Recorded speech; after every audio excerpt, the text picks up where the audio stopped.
Hey guys, Josh here from the Brothers Boyd, and I got Chris and Daniel here with me, and we're here for our weekly Star Wars Andor review. We watched episode 5 last week, and we've got some kind of mixed reviews on this one a little bit. It is definitely the middle part of a chapter. For this episode, my first impression, it was a little slow. It was the middle part of a chapter. They're building up to the attack on the base, and I felt like it just took a little while. I did like the title, The Axe Forgets, and when that line comes in, the tree remembers, but the axe forgets, the attacker of the people. I thought that was a really great line when Andor is talking to that guy, the rebel that was there with him. And as you see, guys, I got my rebel shirt on tonight to go with the rebels that we're talking about. I felt like this episode was a lot of build up. There were some great moments and some great Easter eggs and some things that I'd like to see pay off that were said in the episode, but we'll talk about those in a few minutes. Daniel, what was your first impression? My first impressions was this is a very slow episode, but this is an episode that established character relationships. So when they do get into the peril, you care about them. So that's the way I am. I mean, you really did get the dynamics between the rebels and Cassian, just Clem, I guess you could say. Clem, Cassian going as Clem. Yeah, he's hiding himself as Clem, but that was the thing that was going on there. You get the relationship that's going to build, and you're going to really care next week. I think next week when they do the attack on the base and try to steal the payroll, yep. Steal the payroll, yes. But yes, when they steal the payroll and try to attack the Empire's wallet, I think you're really going to care a lot because somebody's not coming out of that. You're going to really care about it by that point. How about you, Chris? What was your first impressions? Yeah, I feel the same way. As I'm sitting here and you guys are talking about it, it's starting to come back to me. It was kind of, like I said, it was kind of slow. I was kind of bored a little bit with it, and I may not have focused all the way. But then I started remembering there's this really great conversation between Clem / Andor and the other guy who had the tattoo, and I'm blanking on his name right now, but they just really had each other figured out and knew who they were. And so that was a great character building moment for both of those characters. And just to see a relationship start growing between this group and Andor. And we still got a little bit of the Empire in this with the character, and she still is just trying to tell him, hey, guys, we need to pay attention to this because this might be more something that we can, and so, yeah, I think first impressions, maybe a little slow, but I feel like maybe if I go back and rewatch it, I'll kind of have a better feel for it and say, oh, okay, I know what they're doing now. But definitely you can feel the tension building for what's about to happen next week. And Daniel, I think you're right. Do we start taking bets on who doesn't walk out of that situation next week? Because it's going to be sad to see anybody go. Yeah. As far as my favorite scene is concerned in this episode, I really think it was the conversation between Andor and the other character, and I will find out his name and we'll get it put up here on the screen. But that was just a great character building moment. And there was one other scene where a TIE fighter kind of flies over, and you see, and they say it's gone, and like, no, it's not gone because it comes back over the hill. And you hear that familiar roar of the TIE fighter, and that does it for me. I mean, that's Star Wars right there. How about you, Daniel? What was your favorite scene? Let me tell you, when that TIE fighter came over that mountain, my subwoofer was rumbling in the living room a little bit. That was a great experience. But really, my favorite scene, like yours, is probably that the axe forgets, but the tree always remembers line. That whole conversation, that really kind of set up the dynamic of the lack of trust they have in Clem / Cassian.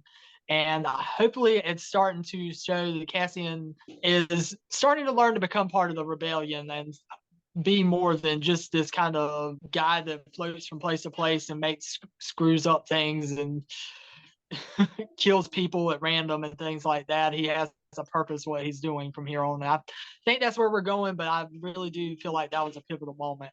How about you, Josh? Favorite scene is a tough one this week. For me, I think my favorite scene might be along the lines of you guys, but I think it's a little bit different because and for a different reason. The outdoor scenery, wherever they filmed at, was just beautiful.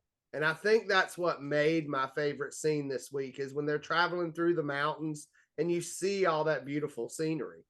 Not so much the characters. There was some good character development, but that scene, just the beauty of that planet that they're supposedly on is just it's gorgeous. It's breathtaking. Said something about Josh, I was a little confused. I wasn't sure if I was watching Lord of the Rings and they were going to throw a ring in a fire pit, or if we were watching Star Wars. Yeah. It was beautiful pretty scenery. close. Now, Chris, you mentioned not making it out alive. And I think Cassian's fate may have been sealed if we didn't already know that he was going to survive. But I think there was a pivotal moment that changed. And that was when they were talking about driving or flying that thing. And nobody knew how to fly it but him. So they had to change things up. And I think that's what saved Cassian is the fact that he absolutely, because they didn't trust him at all. Yeah.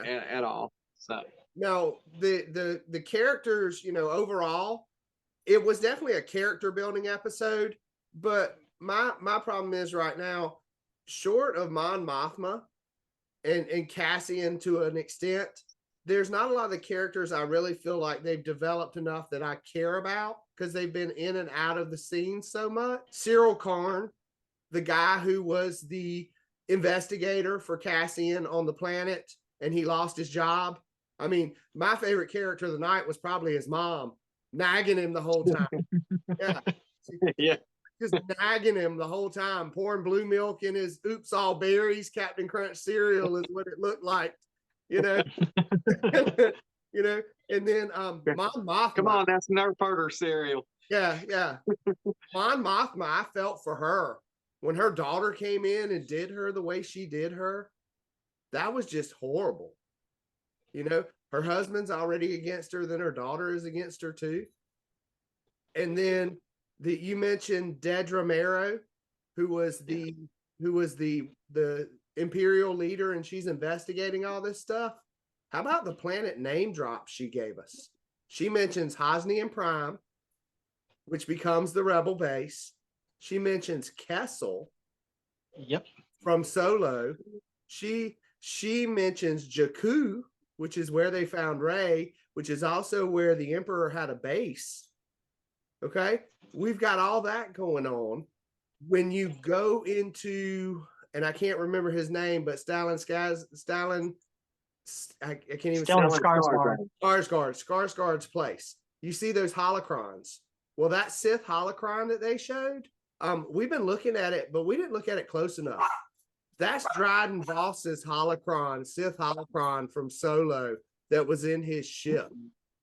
So, and this movie occurs after Solo. So is he making deals with Crimson Dawn? Are we going to see Emilia Clarke as Qi'ra or Darth Maul even? Because at this point, that's who's in charge. Are we going to get some of that? Is Maul still alive at this point? Yes, he is. The water's kind of murky a little bit there because I know it's fairly close to A New Hope when he goes down and gets killed by Obi-Wan on Tatooine. This is But this is still about 5 years apart, so he might still be still 5 years out in this one. Yeah.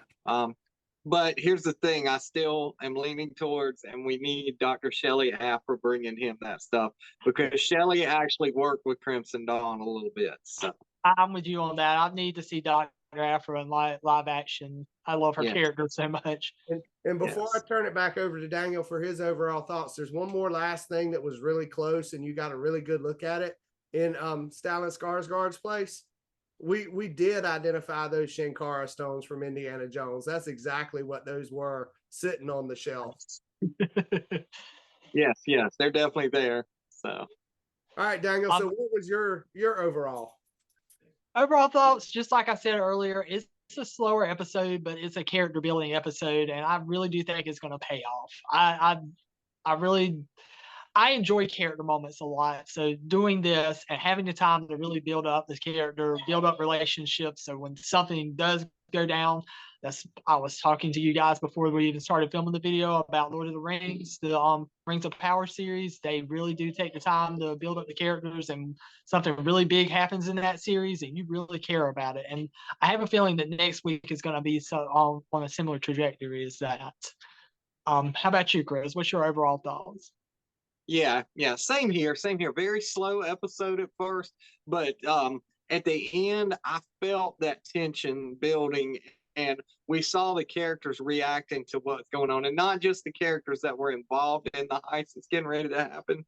But when we go back to Stellan Skarsgård's place, and we got to make sure we get his name next week.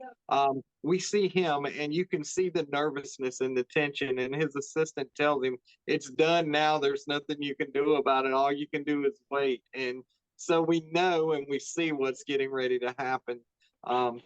So it'll be really interesting to see next week when this heist goes down, and then where it goes from there. I mean, what's the next step for Cassian? Where does he go from here? Who does he link up with next? And also another little side note, it was mentioned 2 weeks ago, and it's kind of been on the down low, but we haven't talked about it. Mon Mothma mentions that she has someone else on the inside that she's working with, and my only thinking is could that be Bail Organa? Do we have Bail Organa still in the Senate working with the rebellion? Or maybe even Leia, a 15-year-old Leia at that time, starting to because she would be part of the youth Senate at that time. So it'll be interesting to see where we go from there and see what other kind of things are kind of opened up in this little 5-year period that we're going to cover in these shows. And that's all we've got for this show this week. We're super excited for today. We're filming this today. It's on a Tuesday, so we'll actually be watching the next episode tomorrow. So we're excited to see where it goes. We're excited to come back up here and talk to you guys about it.